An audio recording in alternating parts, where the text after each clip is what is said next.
So, maayong adlaw sing tanan mga idol. So, magandang araw sa inyong lahat. So, nagtiwas ya po mi karon dito sa aming hukay, sa aming punduhan ng tubig. So, andyan si Nonoy, pagod na pagod kasi nahirapan kami sa pagkuha nitong napakalaking bato. So, tignan nyo mga idol. So, ito yung bato na aming binubuhat. Gamit ang ginamitan na namin ng chain block. Kasi hindi namin kaya ito ng mano-mano, kaya gumamit na kami ng chain block.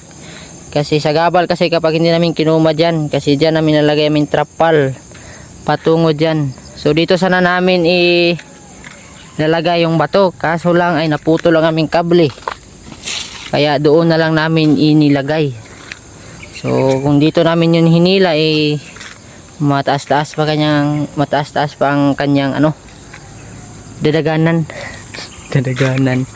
Nara mga idol. So nahuman na gid namo. So natapos na rin naming kunin ang bato. So ito na yung bato mga idol. Kuha na namin. So yun, 3 bato. So, ayan ito yung isa. Kaya bukas ay lalagyan na namin ito ng trapal. Pero ayusin pa namin ito kasi ang daming nakuha na lupa. So mayong adlas yung tanan. Thank you for watching. Bye bye.